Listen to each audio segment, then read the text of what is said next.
그리고 8장 보겠습니다. 8장. 8장에서 9장은요. 성전 건축과 솔로몬의 지혜와 부귀에 대해서 언급을 해줍니다. 이는 역대하 1, 2장의 주제와 좀 비슷하기도 한데요. 그 이유는 솔로몬이 성전 건축을 완성했기 때문에 이제 하나님께서 1장에서 약속하신 대로 그에게 지혜와 부귀를 더욱 부어주시는 모습을 이제 언급을 해주기 위한 목적이 있는 거예요. 우리 1장에서 9장은 하나의 이 큰 단락으로서 솔로몬의 이야기라고 말씀드렸죠. 그러니까 1장, 2장에서의 이야기랑 또 이제 8, 9장은 또 이제 마지막이잖아요. 결론에서 이렇게 서로 평행을 이루면서 대칭을 이룬다는 거죠. 비슷한 내용으로. 1절을 제가 읽어보겠습니다. 솔로몬이 여호와의 전과 자기의 궁궐을 20년 동안에 건축하기를 마치고 후람이 솔로몬에게 되돌려준 성읍들을 솔로몬이 건축하여 이스라엘 자손에게 거기에 거주하게 하니라 그럽니다.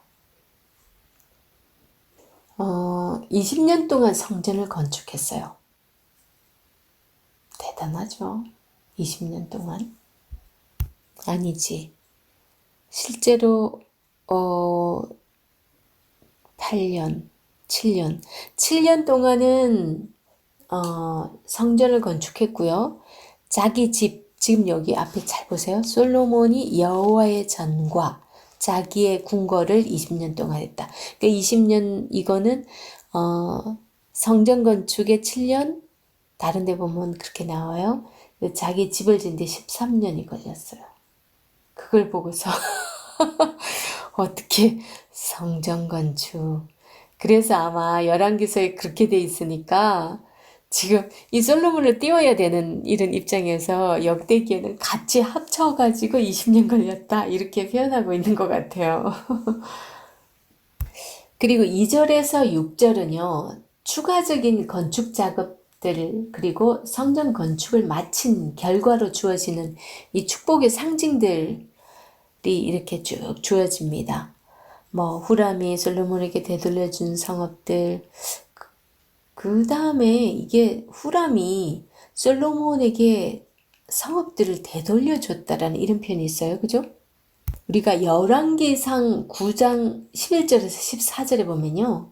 솔로몬이 후람에게 갈릴리 땅에 속한 성읍 20을 내어주었다. 이렇게 되어 있습니다. 성읍 20개 줬으면 그것도 꽤 많이 주긴 했는데 이 갈릴리가 이방 어찌 보면 접경 지역에 좀 쓸모없는 땅이었다고 해요. 사람들은.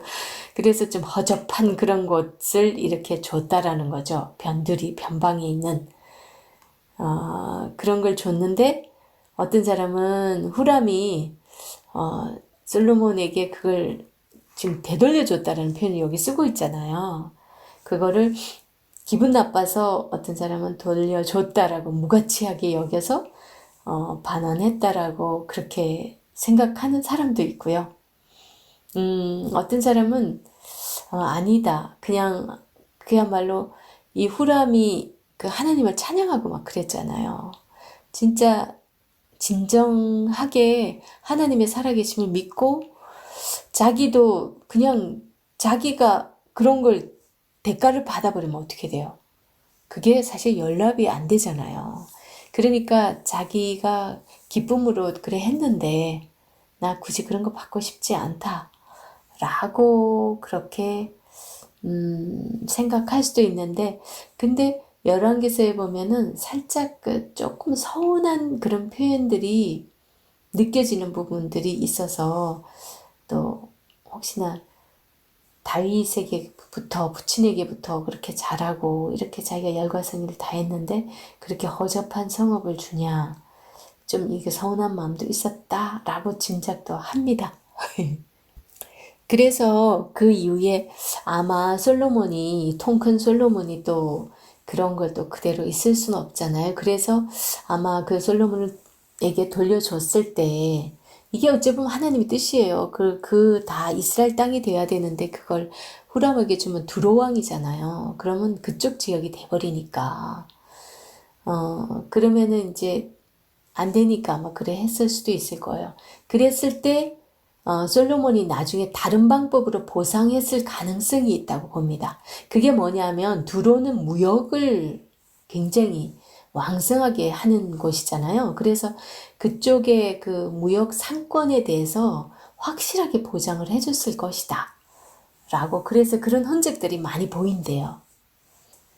그리고 본문에서 사용된 그 세 가지 표현들 처서 취하고 성과 문과 문빗장 그 다음에 견고한 성읍 이런 것들이 나중에 이제 유다 왕들을 언급할 때 신실한 왕들에게 주신 하나님의 축복의 상징으로 쓰인 이제 표현들로 우리는 이해를 해야 될 것 같다고 지금 얘기를 합니다.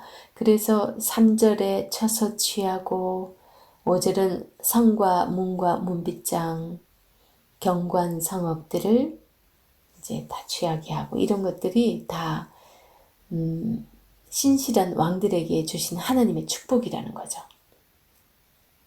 근데 예를 들면 역대하 27장 5절에서 그 다음에 나오고 그 다음에 11장 5절, 14장 7절 이런 데도 이제 그런 표현들이 많이 쓰이고 있다는 거죠. 한번 확인해 보세요. 저자는 이것을 통해서 하나님께서 솔로몬의 지경을 넓혀주시고 대적들을 복종하게 하시고 그 다음에 나라를 견고하게 하셨다라는 거죠. 바로 이제 그게 집을 세우시겠다라고 한 그 하나님의 약속, 그 다윗과의 그 언약을 성취해 가고 있음을 이제 잘 보여준다는 거죠. 그리고 7절에서 10절에서는 솔로몬 왕국의 역군들을 언급하고 있습니다. 이 솔로몬은 이스라엘 자손들이 진멸시키지 못했던 가나안 족속들을 불러서 강제 노동을 시킵니다. 원래 그 사사시대를 맞이하는 게 그들도 다 쫓아내지 못해가지고 그들이 이제 그 나라 풍속을 막 쫓아가잖아요. 그 이제 여호수아 시절에 사실은 다 진멸하라고 그랬고 다 쫓아내라고 했는데 그러지 못한 그 사람들 자기들 뭘 시키기 위해서 그야말로 그 사람들을 노예로 이렇게 부리기 위해서 그렇게 놔뒀다고 얘기하잖아요. 근데 그 사람들을 지금 강제 노동을 시켰다라고 솔로몬이. 그러니까 르호보암 때 그 막 사람들이 부치는 그랬는데 당신은 우리를 좀 편하게 해달라고 그런 막 상소를 하고 그러는데도 안 듣죠. 르호보암이. 물론 그래서 두 쪽이 납니다. 그래서 가나안인들이 이스라엘에게 종노릇한 이것 또한 이제 창세기 9장 25절에서 보면 하나님께서 아브라함에게 이거 예언을 했던 말씀이세요. 하지만 이스라엘 백성들은 노예 삼지 않았어요. 그건 율법에 따른 것이었기 때문이죠. 11절에서 16절에서는 솔로몬의 예배에 대해서 언급을 합니다. 그러니까 노예 삼진 않았지만 이들에게는 강제노동 시켰다 이 말인 거죠. 11절에서 16절에서는 이 솔로몬의 예배에 대해서 언급합니다. 그러니까 여기서도 노예 삼지 않았다는 것도 율법을 나름대로 지켰다라는 거고 그리고 11절 제가 읽어보겠습니다. 솔로몬이 바로의 딸을 데리고 다윗성에서부터 그를 위하여 건축한 왕궁에 이르러 이르되 내 아내가 이스라엘 왕 다윗의 왕궁에 살지 못하리니 이는 여호와의 궤가 이른 곳은 다 거룩한 곳이니라 하였더라. 그럽니다. 지금 자기 아내이지만 바로의 딸이니까 이방 여인이잖아요. 그죠?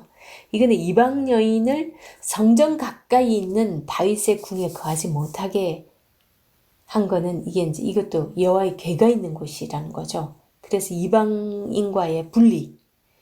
비록 자기 아내로 삼았지만 지금 그들은 이방인이라는 거죠. 그래서 거기 같이 살지 않은 거죠. 그걸 통해서 이제 솔로몬의 그 성전을 향한 그 경건한 얼마나 그 구별해서 그런 것까지 지켰는지 그걸 우리는 알 수 있습니다. 그리고 12절에서 15절에서는요. 솔로몬이 여호와 앞에서 드린 예배에 대해서 기록합니다. 열왕기상의 기록, 열왕기상 9장 25절보다 더 구체적이에요. 이 부분은. 그래서 핵심이 되는 그 표현이 뭐냐면 그가 모세의 명을 쫓아 그리고 그 붙인 다윗의 규례를 쫓아 이런 표현이 있다라는 거죠. 그리고 하나님의 사람 다윗이 전에 명한 대로 이거는 이제 다윗이 언제 어떻게 명했냐면 역대상 23장과 26장에 걸쳐가지고 다윗이 명령을 한 부분이 있어요. 왜 22장에서 28장까지는 그 성전 그 건축을 위한 준비들 하면서 레위인과 제사장도 다 임명하고 세우잖아요. 그러면서 그 사람들에게 이런 명령들을 준 거죠. 어떻게 해야 된다라는 거를. 그걸 지금 솔로몬이 잘 따랐다는 거예요. 솔로몬은 모세의 율법에 대해서 순종했다라는 거죠. 그리고 또 다윗의 가르침을 잘 따랐다라는 것을 여기서 언급을 해줍니다. 그러니까 다윗 언약의 성취에 합당한 자로서 언급을 해주고 있는 거죠. 이 자체가. 또한 역대기 8장 14절에는 이렇게 기록하고 있어요. 8장 14절. 솔로몬이 또 그의 아버지 다윗의 규례를 따라 제사장들의 반열을 정하여 섬기게 하고 레위 사람들에게도 그 직분을 맡겨 매일의 일과대로 찬송하며 제사장들 앞에서 수종 들게 하며 또 문지기들에게 그 반열을 따라 강문을 지키게 하였으니 이는 하나님의 사람 다윗이 전에 이렇게 명령하였습니다. 다윗이 정한 법규에 근거해서 제사장들의 임무 그 구분을 확실히 정해주고 그 다음 레위인들이 찬양을 인도하는 일 그런 사역 이제 부여됐다라는 거죠. 그리고 문지기가 정해졌다는 거죠. 그 다윗의 규례에 따라서 그 다음에 다윗이 이스라엘에서 새로운 제2의 창시자라는 것도 보여줍니다. 이걸로 인해서. 지금 아직 다윗은 성전이 지어지지 않은 상태에서 그런 것까지 미리 내다보고 다 그렇게 짜놨어요. 그런데 이제 성전이 지어지고 나니까 이제 솔로몬이 그걸 그대로 행해요. 그러니까 성전 규례에 대한 이제 또 제1을 또 다윗이 이렇게 다시 정해준 대로 하니까 그 창시자가 된 거예요. 물론 하나님이 주신 거죠. 그리고 16절에서 보면요. 성전 건축의 완성을 언급하고 다시 한번 이제 하나님께서 부어주시는 복을 기록합니다. 하나님께서 부어주시는 복을 8장 17절부터 9장 28절까지 이렇게 하는데 여기서 이제 지금까지 이제 8장에서 9장에서 언급해 온 것을 정리해 보면은 성전 건축 이거는 이제 다음 복으로 연결되고 그 복이 이 성전 건축으로 인함이라는 그것이 또 이렇게 이렇게 그런 순서로 보여진다는 거죠. 8장 17절에서 9장 28절까지는 이 솔로몬의 부귀와 지혜와 존영에 대해서 언급을 해주는데요. 이제 이 솔로몬 이야기 이제 마지막 부분에서 아까 1장 2장에서도 그 부분에 대해서 얘기를 했는데 이제 솔로몬 이야기의 처음과 끝이 이렇게 대칭을 이룬다고 말씀을 드렸어요. 제 9장 1절에서 2절 한번 읽어볼게요. 스바이 왕이 솔로몬의 명성을 듣고 와서 어려운 질문으로 솔로몬을 시험하고자 하여 예루살렘에 이르니 매우 많은 시종들을 거느리고 양품과 많은 금과 보석을 낙타에 실었더라. 그가 솔로몬에게 나와 자기 마음에 있는 것을 다 말하매 그럽니다. 스바이 왕. 이 스바는요. 아라비아 남단에 있는 사비안 왕국을 말한대요. 지금의 예멘 지역과 같대요. 마립이라는 곳을 수도로 하고 있는데 남아라비아를 지배하던 유목민들로서 구약에서는 그들이 때로는 행상이나 약탈꾼으로 등장하기도 합니다. 그 요업의 아들들이 막 죽임을 당할 때, 그죠? 그 스바 사람이 와서 그들이 약탈했다라는 그런 표현이 나옵니다.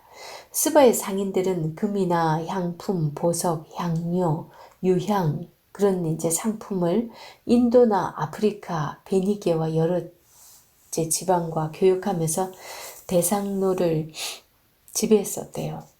그들은 상업으로 축적된, 그렇게 상업이 대단했으면, 무역을 그런 하는 사람들이었으면 이게 엄청난 부자였겠죠. 그게 이제 우리 성경에도 곳곳에 나옵니다. 이사야서나 예레미야서, 에스겔서, 욥기 이런 데 스바에 대한 얘기가 나오는데요. 스바는 성경이 여러 번 나와요. 그런데 그들은 성경에 나올 때마다 장대한 민족으로 그렇게 묘사되고 있어요. 찾아보시려면 이사야서 45장 12절, 그 다음 욥기 1장 15절, 그 다음 시편 72편 10절, 에스겔서 28장 13절, 예레미야 6장 20절, 그리고 이사야서 60장 6절에도 나옵니다. 이 한번 보십시오. 이 스바 여왕이 낙타를 타고 무려 이제 1920km나 되는 거리를 그렇게 낙타를 타고 솔로몬을 방문을 했다고 그렇게 기록합니다. 이제 1920km는 이제 실제 거리를 이제 봤을 때 그런 거죠. 이렇게 성경이 그렇게 나오진 않고요. 12절에 솔로몬이 스바 왕에게 소원대로 구하는 것을 다 주었다라는 이런 표현 때문에 사실은 그 단어의 뉘앙스가 참 원래 진짜 자기 사랑해야만이 구하는 걸 다 줄 수 있는 거죠. 근데 그것 때문에 연문설에 대해서도 많이 제기가 되고 있어요, 실제로. 그래서 유대인과 에디오피아인의 그 전통 막 옛날에 그 전해오는 그 문서에 따르면 그 솔로몬과 스바이 왕 사이에 생겨난 자식이 후에 이제 느부갓네살과 에디오피아 왕족의 창시자가 됐다고 그렇게 나옵니다. 그건 이제 정확하진 않죠. 그 전해오는 이야기고. 일단 뭐 성경에서 그 부분 언급을 안 하니까 굳이 할 필요는 없을 것 같고요. 그 스바이 왕이 솔로몬에게 질문한 내용, 뭔가 어려운 질문을 솔로몬을 시험하고자 왔는데 하나도 답하지 못한 게 없더라 그러잖아요. 과연 그 어려운 질문이 뭐였을까? 굉장히 궁금하죠. 저도 궁금하더라고요. 근데 추측해보지만 우리는 알 수 없어요. 여기서 말씀 안 하니까. 그래서 이 9장은요, 스바 여왕이 이제 도착했다라는 거, 그 다음에 그녀가 보고 들은 것이 정말 막 9장 2절에서 4절에 보면 막 그냥 굉장히 막 격찬을 합니다. 그녀의 반응, 5절에서 8절 한번 읽어볼게요. 왕께 말하되 내가 내 나라에서 당신의 행위와 당신의 지혜에 대하여 들은 소문이 진실하도다. 내가 그 말들을 믿지 아니하였더니 이제 와서 본즉 당신의 지혜가 크다 한 말 그 절반도 못되니 당신은 내가 들은 소문보다 더하도다. 복되도다 당신의 사람들이여, 복되도다 당신의 신하들이여, 항상 당신 앞에 서서 당신의 지혜를 들음이로다. 당신의 하나님 여호와를 송축할지로다.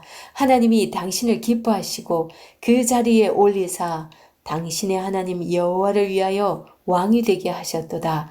당신의 하나님이 이스라엘을 사랑하사 영원히 견고하게 하시려고 당신을 세워 그들의 왕으로 삼아 정의와 공의를 행하게 하셨도다 하고 그럽니다. 세상에. 그리고 이제 9절, 10절, 11절은 그녀의 선물, 이제 엄청난 선물을 가져왔어요. 그와 같은 선물이 없었더라 이런 표현을 쓰거든요. 그리고 이제 12절은 이제 돌아갔다라는 얘기로 그렇게 이제 9절, 12절까지 그렇게 되어 있는데 스바이 왕은 솔로몬의 신하들이 그의 지혜의 말씀을 들을 수 있음을 복됨을 인정을 하거든요. 7절에. 그리고 이 비슷한 맥락으로 시편의 저자도 여호와의 말씀을 주야로 묵상하는 자는 복 있는 자라고 그렇게 하잖아요. 너무 똑같아요. 그죠? 이 스바 여왕이 어떻게 하나님을 알지도 못했을 텐데 완전 뿅 간 것 같아요. 그 다음 7절에서 아까 제가 읽었던 데 있는데 스바 여왕이 이런 복의 원천과 근원이 되시는 하나님을 찬양하거든요. 이것을 통해서 이제 저자가 하고자 하는 게 뭐냐면요. 이 역대기 중요한 핵심이 뭐예요? 중요한 메시지가 여호와 하나님의, 그러니까 다윗과 솔로몬을 강조한 가장 큰 이유가 다윗도 하나님께 철저히 묻고 하나님께서 그에게 지혜를 주셔서 그에게 또 능력을 주셔서 부강하게 하셨잖아요. 그런 것처럼 솔로몬을 통해서 그 하나님의 왕이라는 표현을 쓰잖아요. 분명히 그 다윗에게 다윗 언약을 주셨을 때는 영원한 왕위를 약속하시잖아요. 하나님의 또 집이라는 표현도 쓰지만, 그래서 그 왕위가 솔로몬의 왕위, 즉 이퀄 하나님의 왕위인 거예요. 그렇기 때문에 그를 통해서 하나님의 살아계심을 이렇게 만방에 증거하고 싶었단 말이에요. 그게 지금 이 스바 여왕의 입술을 통해서 지금 전달이 되는 거예요.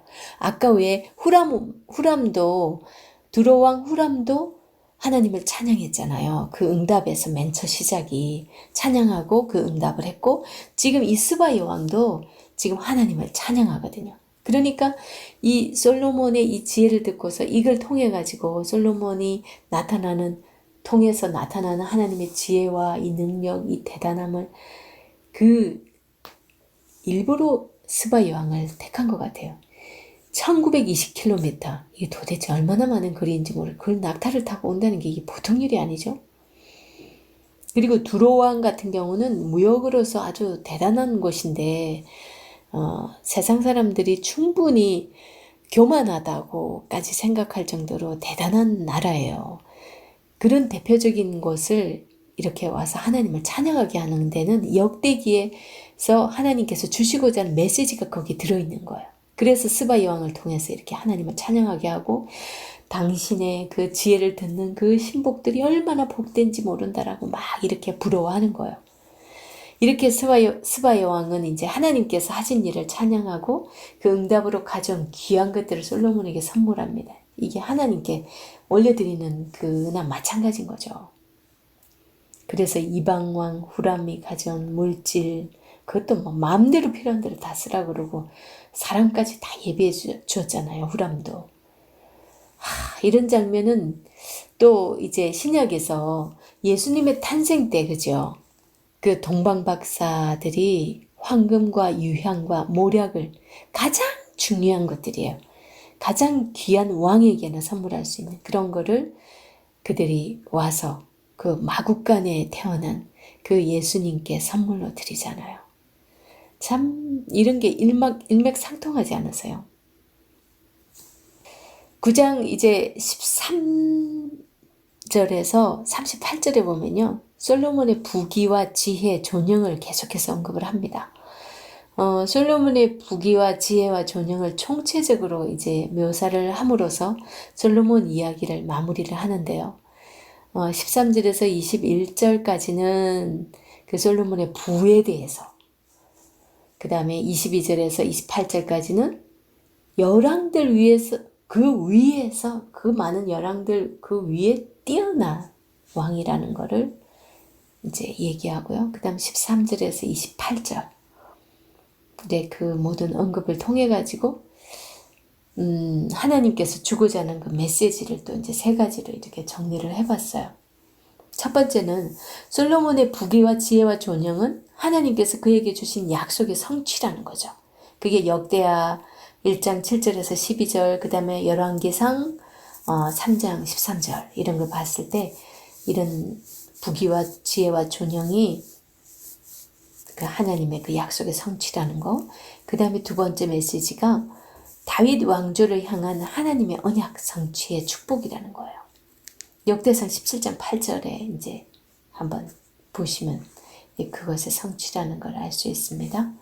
그 다음에 이제 솔로몬의 부귀와 지혜와 존영을 이렇게 언급을 하는 것은, 세 번째 메시지는 천하 열왕들이 하나님께서 솔로몬에게 주신 지혜를 듣고 그 얼굴을 보기 위해 각기 예물을 가지고 예루살렘으로 몰려오는 그 광경을 통해서 미래에 앞으로 장차 올 메시아 시대의 그 메시아의 그 영광을 우리가 기대하게 하고 바라보게 하는 거죠.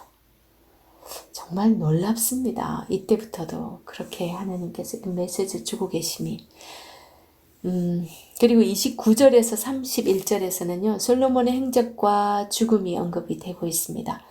솔로몬의 죽음과 행적이 다른 왕과 같은 패턴으로 소개됩니다. 이거는요. 큰 의미가 있어요. 자, 솔로몬은 하나의 그러니까 하나님 나라의 그 왕으로 대변하는 이렇게 그런 왕으로 보여졌지만은 어쩔 수 없이 인간 솔로몬은 많은 열왕들과 다름없는 똑같은 왕이었다. 그걸 알게 하고요. 솔로몬은 하나님 나라의 의롭고 이상적인 왕이지만은 그는 인간적으로 봤을 때는 완벽한 사람 아니었잖아요. 우리 열왕기 통해서 잘 알고 있잖아요. 그래서 진짜 진정한 왕은 메시아, 예수 그리스도밖에 없습니다.